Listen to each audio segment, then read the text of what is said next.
We have two guests who are sorors in addition to myself. Miss Kathy Wanzo in Milwaukee is a soror, and Miss Leslie Myrick in Cleveland, Ohio, is also a soror. They both have backgrounds in education. I want to congratulate soror Kamala Harris as the 2020 Democratic Vice Presidential candidate. Ladies, ski-wee!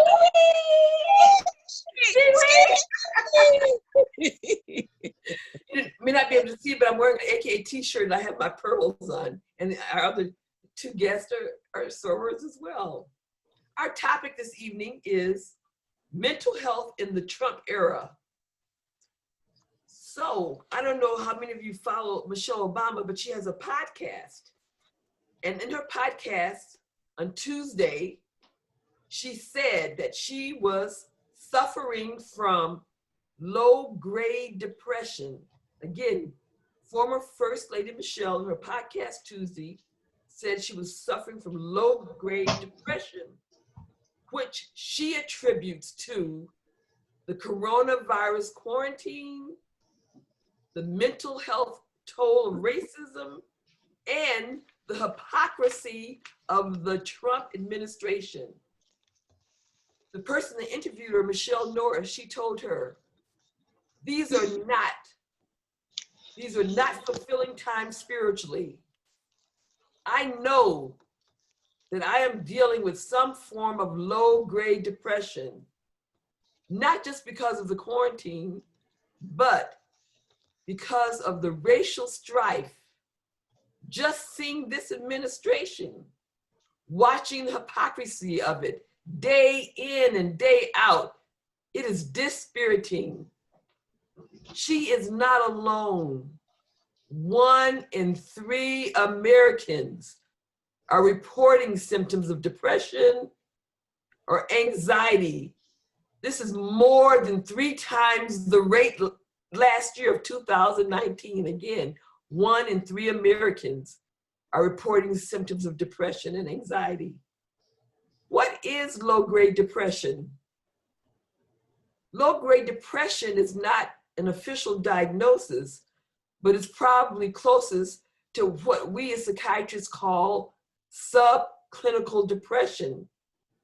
This refers to a person who is experiencing depressive symptoms, but it doesn't meet the criteria for a major depressive disorder. What are the symptoms of low-grade depression? They're actually the same as the symptoms of a major depressive disorder. However, the difference is in a major depressive disorder, you have to have the symptoms for at least 2 weeks, and you have to have at least 5 symptoms. In a subclinical or low-grade depression, you can have up to 4. So if you have 5 or more, then that's a major depression. So let me read what the symptoms are that you can experience.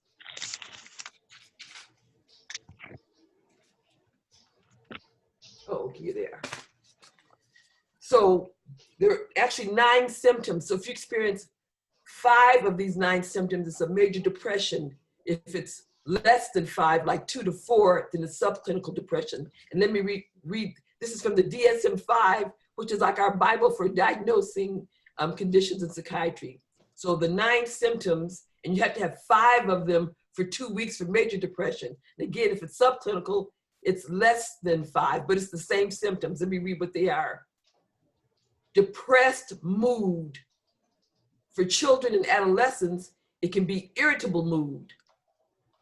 Loss of interest in things that used to bring you pleasure. Significant weight change or appetite disturbance, either a marked increase in your weight or decrease. For children, this can be a failure to achieve their expected weight. Sleep disturbance, either sleeping too much or not being able to fall asleep and waking up in the middle of the night. Psychomotor agitation or retardation, that's either being really slow to feeling somewhat hyper. Fatigue or loss of energy. Feelings of worthlessness. impaired ability to concentrate, make decisions, or being very indecisive. And then the last and most serious criteria is recurrent thoughts of death, recurrent thoughts of suicide with or without a plan. So if you have anywhere from 2 to 4 of those symptoms, that's subclinical. If you have 5 or more, that's major depression. And you have to have had the symptoms for at least 2 weeks to make the diagnosis. Who is susceptible to this? We know that stress can lead to subclinical depression, especially when it's chronic and unmanaged. And it goes without saying that we all are living in a very stressful situation right now. The pandemic, systemic racism, the economic downfall, and the upcoming election. There's also a great sense of loss right now, whether it's the loss of a loved one or the loss of what was our formerly normal life. Unfortunately, no one is immune to the stressors right now, and people are experiencing increased depression and anxiety. So ladies, do you have any thoughts or reactions to this low-grade subclinical depression that is being experienced by many of us? It's 1 in 3 people. Any thoughts or feelings about that? Well, I think I am suffering from low grade. If I have 2 to 4, yeah, with the uncertainty, isolation, change of a complete lifestyle change. Everything has changed, work, church, social. So I know I am experienced, as Michelle, a low level, low grade. Yeah, I would agree with that. The pandemic just made it worse. But I definitely started feeling depressed about 4 years ago when Trump got in office. And it got to a point, it was hard for me to watch the news without getting irritated. Exactly. You know, and it's very, very childish, but I think about a year and a half in, his face was on the cover of the newspaper. And like a little kid, I took an ink pen, you know, and drew on it. But I realized it was the stress. It was just anger that he was doing, you know, such mean-spirited things in office, and there was nothing I could do about it. It is. I remember, like, when I went to sleep and I woke up the next morning and found out he was elected, I cried and I cried and I cried. And it's like been very depressing ever since. Yeah, very depressing ever since. Very depressing. So Michelle said that some of the things that she was feeling frustrated about was Americans who refused to wear masks. And you see that, I mean, in a certain, like Republicans usually, right-wingers who refuse to wear their mask in public. And it's just, they have this kind of attitude that, you know, I don't have to wear a mask. And they follow, you know, their leader who says, you know, who never really enforced masks. You know, you saw how here in Atlanta, Georgia, where our mayor had mandated that people wear masks. And then our Republican governor, Kemp, took her to court actually to sue her, not as a government official, but sue her personally. Meanwhile, you had other cities, municipalities who had the same rule, but they were run by white men, and he didn't challenge them. Only our mayor, Miss Keisha, who I guess he felt she was a Black woman, needed to be put in her place. Yeah. So that's the racism. And Miss Obama said, dealing with the racism, she said, as a Black woman, she said, it's exhausting, which it is. It's exhausting. Yeah, because you're constantly being bombarded with these, you know, and whether it's dealing with people who don't want to wear a mask, or people who are challenging Black people who are in power, or some new legislation, you know, that comes along hurting minorities or low-income families. Exactly. You can't get over one thing before you're angry about something else. Exactly. I have this, talking about wearing masks, I have this one patient in my practice, clinical practice, who She's a female and she works at Home Depot. They had assigned her to work at the door and enforce the mask wearing policy. Now she's a woman like in her 5 feet something. Do you know these white men would just push her, bump her aside, knock her down. I had to take her out of work. She's on leave right now. And I wrote her paperwork say she can't come back until you find another position for her. That's not acceptable. Why are they gonna put a woman? They need to have an officer, security, have her at the door trying to stop these white, because this is like in a more white area, these white men from wearing masks, and they don't want to wear the mask and just would knock her down and push her out of the way at work. I mean, can you believe that? That's awful. Yeah, so right now she's on job leave now, waiting for them to find, another job. She's on leave from work. I mean, it's amazing. I mean, it's amazing how, like how Herman Cain, who, was a staunch Republican supporting, Trump, and then he goes to the Tulsa rally without a mask. Right. 6 weeks later, he's dead. And you can't tell. I made some comment about that. Someone had published, oh, poor Herman. And I mentioned, well, it was a choice he made not to wear the mask. And she told me I was cruel and heartless because I made that statement. Yeah, a white female, on her page. Someone that I know, and she's a nurse too. She's a nurse. Right, I was cruel and heartless for making that statement. When she was, oh, poor Herman, blah blah blah. And I said it was a choice he made. He knew, he had the rationale to not follow what Trump said. So. Yeah, people make choices, but they don't want to deal with the consequences. They don't believe the consequences, right.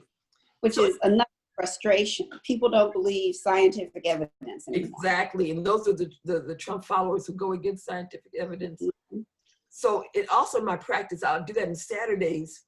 So I was treating people already who were dealing with underlying depression and anxiety. So since this pandemic, everything with Trump, it's made their anxiety and their depression worse. So I've had to increase the dosages of medications for anxiety, depression. And I used to have like a lot, maybe I might have 10 or 11 people that would schedule an appointment and then 3 or 4 would cancel. Like now nobody's canceling, everybody's coming in. Everybody, wants their appointment, their time. People are struggling, people are stressed out. I mean, I have numerous people like who work, say like in the retail industry, like Macy's, whatever, they're on furlough. People who worked in restaurants, they haven't worked in months. And I mean, people are really struggling. And I have a number of teachers, like this one several teachers who are not sleeping with the prospect of returning to school. Because here in Georgia, they're wanting people to return, without the mask mandates. So I don't know how is it in Milwaukee, Wisconsin, as far as teachers and having to go back to school? What are the situations? Well, we decided for the public schools, the governor has made a mandate. There will not be any on-site classes for the first quarter. So from now until November, everyone in the public school system will be learning remotely. So I am thrilled to have a governor who sees what's right and abides by science. So in Wisconsin, our administrators, for the most part, he's Democrat, right? The governor's Democrat, right? Democrat, yes. And they also, have abided by the statistics and by science. So we will be doing remote learning until November, and then we will reassess after the first quarter. So I am thankful for our governor. But we do have our governor left up to the school districts. So the Cleveland School District is going to have online learning the first quarter. And a lot of suburbs are doing that. But some of the districts in wealthier sections and private schools, they're going to have in-person classes. Really? So then you're going to have, of course, more inequity between low-income families and higher-income families because they're back to an in-school experience and extracurriculars. And people in city schools are going to be online and no extracurriculars for the first quarter. Wow. There were actually students and teachers that had demonstrations here demanding to go back to in-person school. There were actually demonstrations. Some of the Caucasian areas, they were actually demonstrating the students and the parents wanting to go back. So several schools opened face-to-face. I don't know if you've seen Cherokee, Paulding, and that young lady who posted the video, or the photo of the crowded hallway. So, she was actually suspended for posting that. But she said she was doing it to get into good trouble. It was a white female.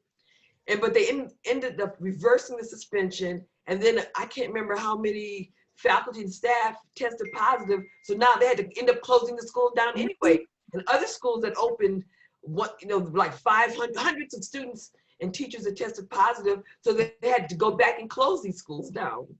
So it's crazy. Like that good trouble. I like what she said. Yeah, Good trouble. Good trouble. That's awesome. I'm glad she was there. Mhm. I'm glad the students are mindful also. Yes. She's a very mature student, because like I said, you had some students and parents out there protesting, wanting to go back to school without any mass mandates. So yeah. Mhm.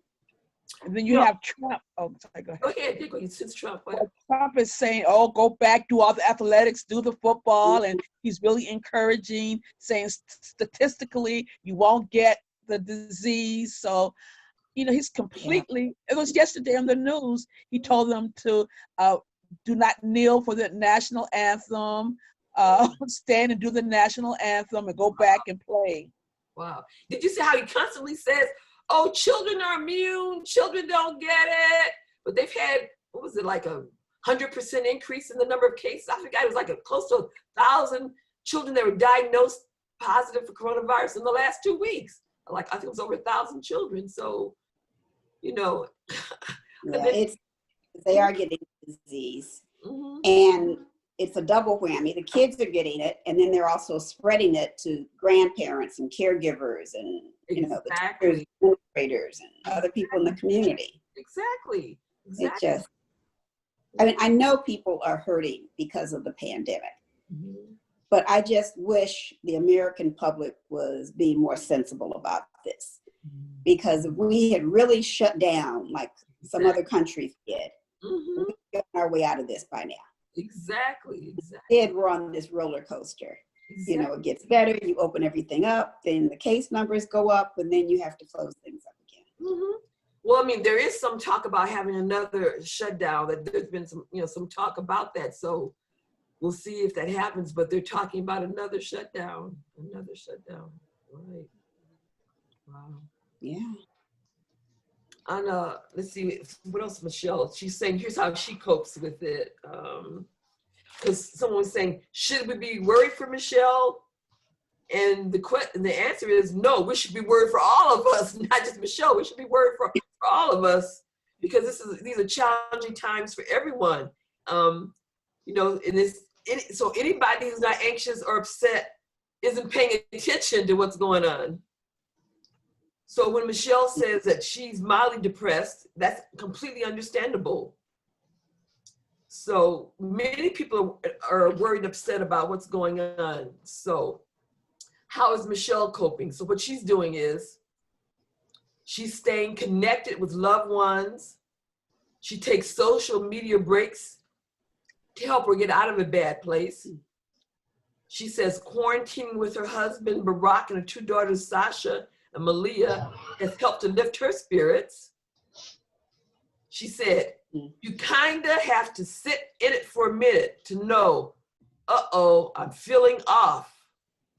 She advised, I got to feed myself with something better.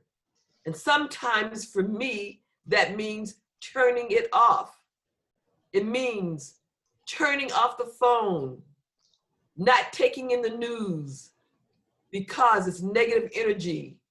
I learned that in the days of the White House. So Miss Obama's approach is definitely worth replicating, so we can follow her advice, engage in good self-care skills. And it's important to remember that we as humans are resilient. We have overcome adversity in the past. Even if there are times we doubt ourselves, we become stronger for it. So some of those skills and things that we can replicate. There's something positive I wanted to say. So when they announced Soror Kamala Harris's vice presidential nomination as the 2020 vice presidential candidate, that was last night. I had several colleagues. We have this like website where we all go. You can go to a psychiatrist, Black psychiatrist, and several of my colleagues said that in their patients today, they're noticing something that they call the Kamala effect. What that is, let me tell you what the Kamala effect is. I can imagine, yes. Everybody was happy, uplifted, good mood, feeling hopeful. So everybody was feeling good and joyous today, and they're calling that the Kamala effect. Oh, awesome. Yeah, I like that. Okay. I love that. My friends too, all of the friends, you call each other and talk about it. Did you see her? You know, whatever on TV. So yeah, I agree. I definitely agree. That has been shining, yes. Yeah, I know, I've been jumping for joy. I mean, I was thinking either Stacy or Susan, you know, as a first choice, but Sora Kamala is great too. So I'm sure, you know, with I saw that there are like 300,000 AKAs in the country. So Yes. I'm sure that'll make an impact financially in getting people out to vote. So ski-wee. Yeah, So that was on the news too. The new word was on the news. You might hear ski-wee. They mentioned that on the news. Ski-wee. It's a new term. People, yeah, they mentioned on the news a new term, ski-wee. They show the women at Howard. Ski-wee. It's a new term you will hear. You will hear Kamala Sports, her team Kamala, ski-wee. So it's a new term for the American public. Well, I certainly hope when I go in on Saturday that my patients will be in a better mood, because, you know, most of my patients are African-American females. So I asked one colleague, I texted her, when she said across the board, all of her patients were feeling happy and in a good mood. I said, are these men, are these women, are they Caucasian, are they African-American? She said that it was mostly females, but it was Caucasian females and African-American females who all were feeling happy and jubilant. So I was really quite pleased to hear that. So she said across the board, they were happy, white women and Black women. You know, Yeah. So that's really a first. An African-American woman is vice president. That's Mm-hmm. something. So I just hope that everybody gets out to the polls and votes. I do too. So, but, you know, they also say that the Russians are already, you know, trying to interfere with the, you know, the election. Mm-hmm. And then you have Trump trying to put a hold on the postal services. My mailman, I asked him, was mail slow? He said, yeah, mail is definitely, you know, slowed down. He's African American. He said, yeah, that there is an impact and the mail is definitely being slowed down. So, because I was planning to vote absentee, you know, given, you know, my age, what's going on. I was, you know, and they had long lines and delays here, machines not working in the primary. So I was planning to vote absentee. So I hope I get the ballot in time and can return in time. How about you all? Were you planning to vote absentee or in person? Yes, we've actually been pretty lucky. And going back now almost 10 years, we've not only had absentee ballots, but also early voting. Oh, where you can actually go down to the Board of Elections and vote ahead of time. And I can't remember if it's just on the weekends or, you know, certain days, but I know there were opportunities to vote in person at Board of Elections. And then they're telling people now we can send in requests for absentee ballots. And they said they're not going to mail anything out until October, but we can start sending them in now. So that's reassuring too, that at least, you know, your application gets there. And then it's just a matter of getting the ballot and then sending it back in. And we also have drop boxes. So if you're not comfortable mailing it back, you can drop it off at Board of Elections.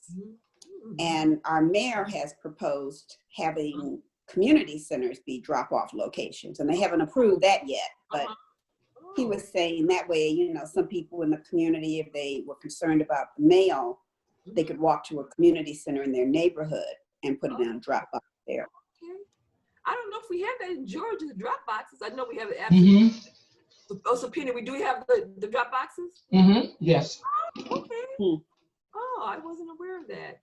But I did request an absentee ballot. What about Kathy in Milwaukee? What's a relative of mine and her husband, I helped them request an absentee ballot. she received 2 empty envelopes without the absentee ballot. So I don't know, she was not able to go to the polls yesterday, but she is talking to the election commission, and if possible, she will sue.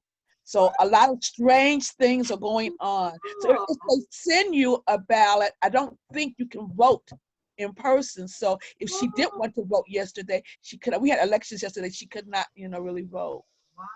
Wow. Cousin Gooder.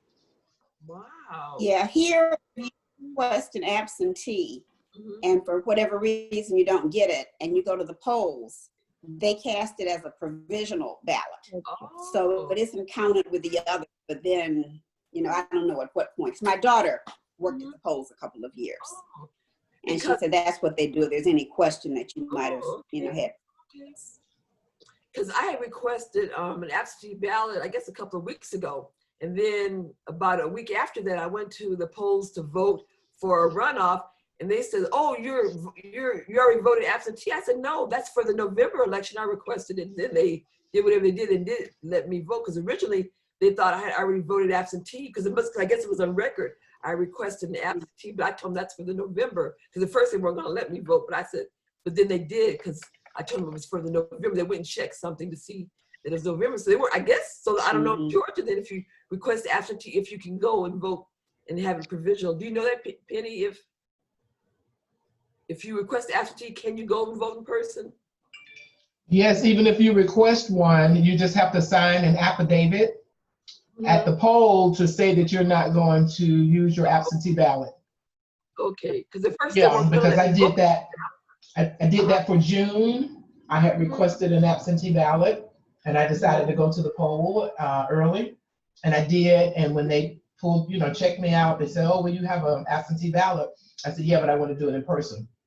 So you just sign the affidavit. They'll have a form already ready that you will not use the absentee ballot in any way, and they would submit your in-person voting ballot. Okay. So, Kathy, I know Wisconsin, y'all had those long lines back in, what month was that? I believe it was in May. Was it May? And they had closed down a number of the voting sites too? We only had a few. It was messy. The governor said no, and at the last minute, the legislature reversed him. So at the last minute, they had maybe 3 polling sites, and the lines were phenomenally long. They had to have it in person. They did not allow, for anything else. And there was some kind of state Supreme Court ruling on whether they could count the absentee ballots, and they ended up throwing them out or something? What happened? Well, I guess there was a problem with postmarking.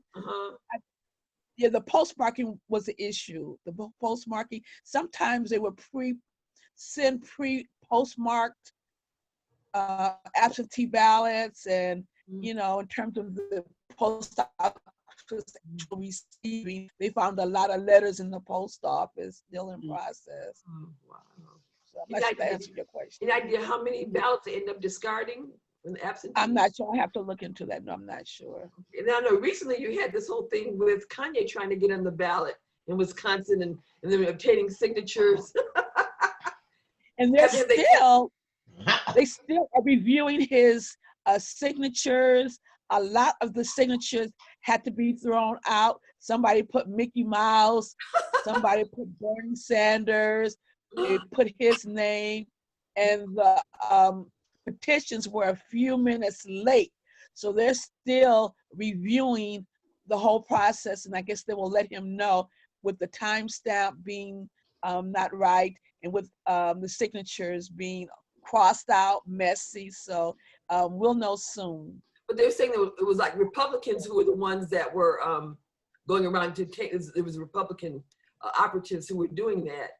And one of Trump's attorneys turned the petitions in, the nomination papers. And then there was something about the person who was trying to get the signature would get $1 per signature. I understand. Oh, I didn't hear about that. Yeah, somebody posted on Facebook that the people were getting $1 per signature, and they were going to like places like the the drugstores and saying, just sign anyway, and they would lie about what they were signing for. They wouldn't tell them what it was really for. They would lie about what it was so they could get the money, $1 per person that signed the petitions. Okay. Yeah. So, I didn't hear about that. yes, yes. So in Illinois, his papers were thrown out because they found out that over a couple of thousand of signatures were invalid or whatever. So in Illinois, he's not able to get them, which is his home state. So it was thrown out. His papers were thrown out in Illinois. So I hope the same thing happens in Wisconsin. Hopefully, it was a matter of time they'll rule on it. Yes.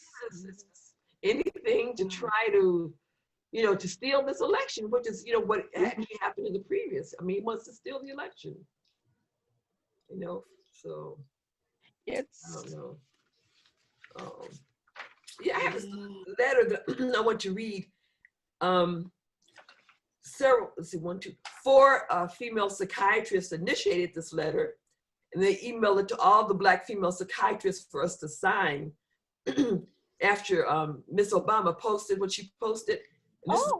Here's what the letter said, that several of us signed it and sent it to her. It said, "Dear Mrs. Obama, as Black female psychiatrists in the United States, we thank you for your openness in reflecting on your mental health in these times.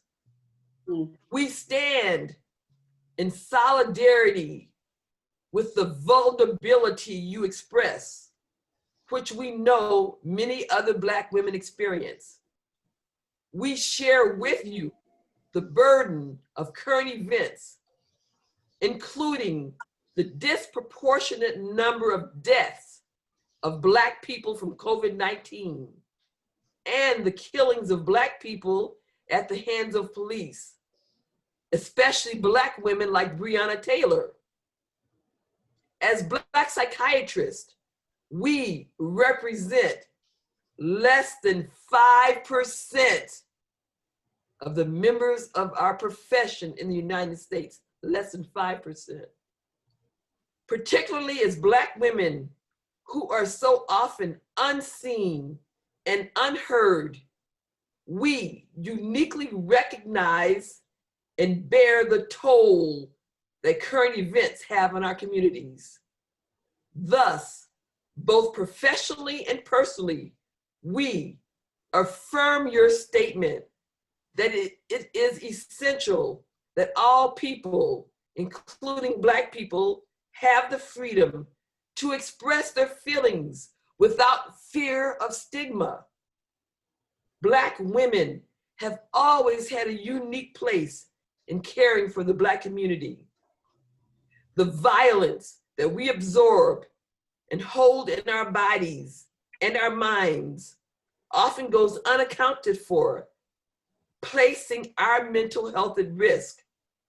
We endure ongoing racial discrimination across all spheres of society, from workplace microaggressions to relentless health inequities, to rampant violence against Black trans women.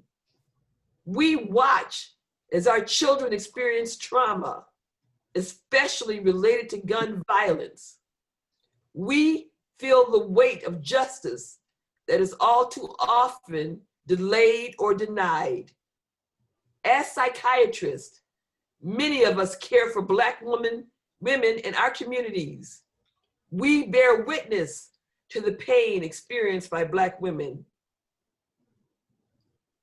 though it is systematically unrecognized by traditional healthcare systems. Our current systems over-pathologize Black women's experience of pain and trauma, rather than affirming and acknowledging our experiences as valid. Black women's mental health should be a national priority. We stand in solidarity with Black women, Black mothers, and Black girls. We say to women, young and old in our community, you are seen, you are heard, you are visible. We applaud you, Mrs. Obama, for using your voice in a way that promotes the mental health of Black women in these trying times. We thank you for using your voice as a Black woman to amplify and validate our pain and grief as Black women. Yours sincerely, Black female psychiatrist in the United States. Awesome. Awesome. One of the authors of the letter is Dr. Alfred Stewart. She's the first Black president of the American Psychiatric Association. She just served her term and stepped down. And so she was one of the authors of the letter, and they circulated it for us to sign and send. I thought that was just powerful, this statement. Yeah. Very much so. Yes. Yeah. Any other feedback to that letter? Yeah. I didn't realize that we're only like less than 5% of psychiatrists, Black female, less than 5%. Less than 5%. And she was the president. Great. Yeah, she was the president of the American Psychiatric Association, the whole psychiatric association. First Black in almost 200 years of the organization. Can you believe that? That was just, she was last year till this year, so till May this year. So first time in almost 200 years, Black president of the American Psychiatric Association. So I applaud her leadership. Yes. So as an organization, there's a lot of stuff that's going on because we're dealing with like the racism that, that's practiced in psychiatry, and then the racism within our own organization. There've been all kind of meetings and Zoom meetings and things to discuss it, because it's an issue within the organization to have the first Black president of an organization almost 200 years. But so as we know, racism is systemic, so it exists in every profession, every organization. So there's a question of some of the ways to combat low-grade depression. Here's some ways. A lot of the ways have to do with things that we can do, lifestyle changes. So some of the ways are exercising, meditating, going to talk therapy, using mindfulness approaches, seeking out social connections, having a healthy diet, getting plenty of sleep, avoiding too much news, taking a social media break, and psychotherapy, and realizing that we can all get through this together. Great. Yeah, any other thoughts? So there are a lot of things that we can do. Lifestyle, it doesn't always, there's some studies that they've done, they're saying that maybe medication, can help with this, like the antidepressants, but, the antidepressants alone are not enough. We need all these other, modalities. Now, in regular full-blown depression, you definitely need to have an antidepressant medication, but with this kind of depression, you don't really necessarily need a medication, but all of the, the things that I mentioned, the modalities and things that you can do. And I was saying, while we are socially isolated, doesn't mean that we don't have to we have to be, socially not connected. Even though we're isolated, we can connect. So I've learned like things that I wasn't, familiar with before, like Zoom. So we've had like, for the clinic where I work in, we have Zoom meetings. But on a social level, there was something called house party. Kathy, I don't know, are you on that? Because we have a house party where we, like about once a week, we all get together as family members, and we can see each other and talk and socialize, house party. And then when Dericia, my daughter-in-law, had her birthday party, I forget which venue it was, but it was through one of those social mediums, and we had a virtual birthday party. So a lot of things people are doing virtually, and all kind of virtual social activities. Awesome. Yeah. Talk therapy and psychotherapy, are they about the same? Psychotherapy and psychotherapy is talking therapy. That's what it is. It's talking. We call it talking therapy. So when someone has major depression, the treatment is medication and talking therapy. You need both. So with the subclinical or low-grade depression, you don't necessarily, need medication. So some studies show there may be a benefit, but it's not really absolutely necessary. So it's all the different modalities of socializing and not doing things and being active and all those things that help. Because we know that when you exercise, your body releases endorphins, which are your body's natural feel-good chemicals just from exercising. That helps with depression. So getting so physical and making sure you eat, you know, a healthy diet, you know, not just junk food. I said one thing that for me during this time, before I used to eat out every day, every day. And so now I'm learning to eat, like one of my favorites is a cucumber tomato salad. I eat that just about every day, you know, and I'm making like salmon croquets and, you know, more healthy things instead of eating out, you know, every day. So really, when I went to my cardiologist the last time, he said, "Oh, you lost a few pounds." I'm like, "Yeah." So the eating healthy is really, really helpful. Yeah, okay, Seriously, that's great. That eating out. I Yeah, used that's to eat out every single day, every day. I used to eat out every day. I'm happy and proud of you. Great. So I'm actually learning to cook. Remember when I first started cooking, I sent pictures to my, you know, family, and they claimed that I got the pictures off of Facebook, that I didn't really cook those dishes. I got them off Facebook. I remember that. Okay. I get that. But yeah, I'm actually, you know, what I'm using, you know, is a hot air fryer. I had a small one, so now I got a large one that's large, like if you want to cook a whole chicken or whatever in the hot air fryer. So I've been using the hot air fryer a lot. I love it.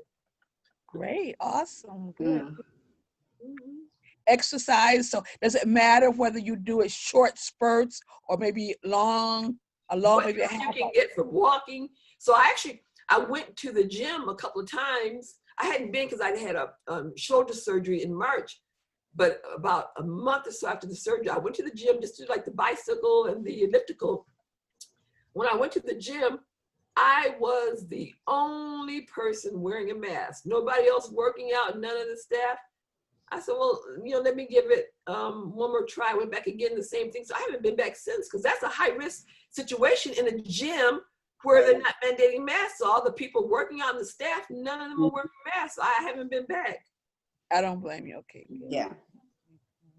Someone had questioned, what is TMS, brain therapy? That's a type of treatment for depression where they use like magnetic bars in your head. So it's like magnetic stimulation. They're finding that it does have some benefits. I've never referred anybody for it, but it is something that people are using. It's like it's magnetic. It's using magnets in your brain to treat the depression. For years, you know, there's something called ECT, electroconvulsive therapy, which I don't know if you saw the movie Cuckoo's Nest. They were using it, but they were using it without anesthesia. Now that's an effective treatment, which we still do for severe depressions, not like the major depression or the low grade. These are people with severe depressions. Like the one patient who I had who went through it and helped, she was suicidal every day and was always trying to kill herself and even try to hang herself in the hospital. So she underwent it and it did help her. So it's something that's helpful, but it's not something that we go through, you know, first choice treatment for the regular major depression would be an antidepressant medication and the talk therapy. And for the low grade depression, it's more the modalities that I mentioned. Somebody said lobotomy. Oh my God, nobody does lobotomies. Oh, I mean no, they use lobotomies for depression because the person can't function. You know, in that movie, The Cuckoo's Nest, that's what they did to the guy, the big Indian guy. They did what's called a lobotomy, or the actual term is called prefrontal leucotomy, where they sever the certain tissues in your brain, and you just kind of like a vegetable. And that's what they did to that character who was like the Indian in Did y'all see that movie? So, Yes. Did. Yeah. So. Yeah, that was sad. But I mean, that was like not really, you know, what happens, you know, in real treatment, you know, it's not how it is in psychiatric units these days. So it's good to know. Yes. It's nice about your mental illness. Then, you know, we've had like a couple of people like in the news, like Tamar Braxton had a suicide attempt. And I was reading some of the feedback. It's, oh, she's just trying to get attention. She's this, she's that. But my thing is, if anyone ever makes any kind of hint or suggestion of suicide, you have to take it seriously. You can't say, oh, she's just trying to get attention. And then there's a young woman, I'm not that familiar with her, Azalea Banks. You know who Azalea Banks is? I'm not either, but she's someone in the hip hop or in the more millennial culture. and she recently posted something about that she was ready to check out and leave the earth, and people are saying the same thing. Oh, she's just, attention seeking. And in several of the Facebook posts, I said, attention seeking people also kill themselves, so you have to take it seriously. Anytime anyone makes any statements about suicide, you have to take it seriously, because and some people said, well, if she really wanted to kill herself, like Tamara, then she would have gone ahead and not talked about it. That's not true. Often when people are suicidal, they're ambivalent, they have mixed feelings about it. So they're reaching out, for a cry for help. So anytime anyone makes any suicide suggestion, you have to take it seriously. Someone said Michelle just needs to take her meds. As I was saying, low-grade depression, you don't necessarily take meds. It's more like lifestyle changes, talking therapy, not isolating. Yes, people are cruel, so no. In terms of people not taking their meds, then we have Mr. Kanye West, who has been diagnosed with bipolar disorder. Yeah. Officially, he officially has been diagnosed with bipolar. What you have is the high periods, which we call the manic episodes. The manic episodes are characterized by grandiosity, such as in his case, all kind of grandiose thinking. You can have paranoid. I had one person in the manic phase when I bought 4 cars in one day during a manic episode. Yes, because they'll go on spending sprees, spend money. They'll be up all night. They might call people all night long on the telephone. And they talk like nonstop, like a mile a minute. You can't get a word in. They can be either sexually preoccupied or religiously preoccupied. When I was in my residency, we had a fellow resident who was manic, and she started wearing like long slits up her skirt and low cut dresses and stuff. And so we knew that she was getting manic, because they become hypersexual or some hyper religious. So that's the high phase, the manic phase. So the low phase is the depression, just like a major depression. So the only difference between bipolar and major depression is in bipolar, you have the highs and lows. And in major depression, you just have the lows. So usually when people are in the manic phase, that's when they feel so good that they don't want to take the medicines. And he's definitely in a manic phase, judging by some of the statements he's made and his presidential campaign and all of that. That's his manic phase. So he's definitely in a manic phase. He's off his medications, and he really needs to be on his medications. And the Republicans are taking advantage of him being in the manic phase to try to get him to siphon off votes from the Democratic Party. But yeah, mental illness is real. It's a good thing that Tamar, because what she did was overdose on alcohol and pills. I guess her boyfriend was the one that found her, and that's coming away, because the combination of alcohol and pills, and she really could have died. So I mean, that was serious. It was a serious attempt that she made. So people need to. Now I understand there's a fast-acting antidepressant for suicidal people. Yes, there is one. Yes. I thought it was. Yeah, I heard a lot about it on the news here. So for people who are suicidal, there's a fast-acting antidepressant. Yes, it's just recently been approved. It's called esketamine. Yeah. It's related to ketamine, which is like a hallucinogenic kind of thing that they used to call vitamin K that people used to abuse, but they've perfected it so that it's a medication. But the only thing is, you have to take it intranasally. You have to inhale it for it to work. Okay. And it's something that I wouldn't be prescribed in my office. They have certain sites set up, like certain offices that have to be approved, because you have to go and be observed for a certain period of time. So you can't just, I can't just prescribe it to somebody in my office. It has to be through this company, but it's a fast acting, and you inhale it intranasally, and it does your work. Interesting. Yeah, so you're up on the latest. On the news here, public radio mentioned. Yes, esketamine it's called, yes.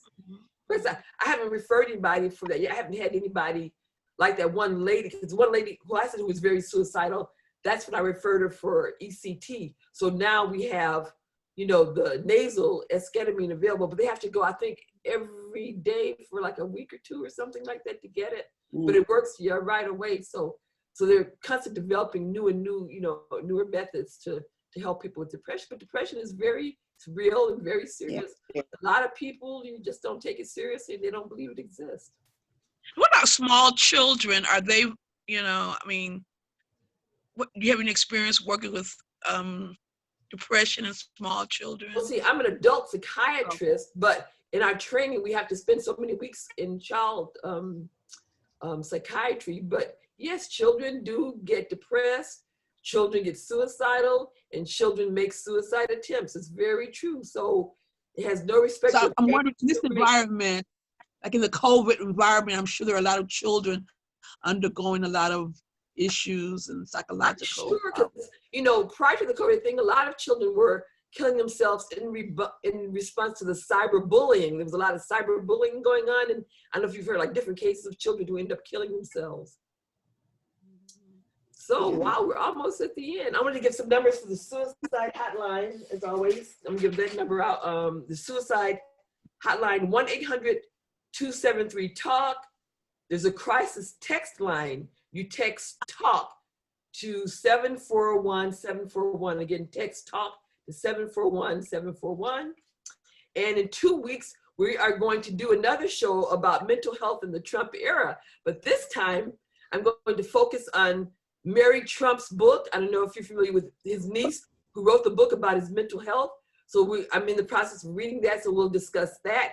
And also, I've read some articles about personality characteristics of Trump followers. They have specific personality characteristics like authoritarianism, bigotry, cult thinking. So we'll discuss that in the next show in 2 weeks. So feel free to join us in 2 weeks for that show. So it's really been a pleasure having all you sorors on. Let's have one more time. Ski-wee! Ski-wee! For our soror, Miss Kamala Harris. Yes. Thanks for joining. You've been listening to WCEG Network, part of the Worldwide Empowerment Group. Thank you for joining, and we look forward to you joining us in 2 weeks as we continue our series on mental health in the Trump era. Thank you. Thank you. Hey. Glad I got to join in. Thank Me you. too. So Thank you. You're welcome to join in 2 weeks. Thank you. Well, I have put to on get the the book. Okay. Yeah, I'm in the process of reading it now. Okay. Okay. And it's a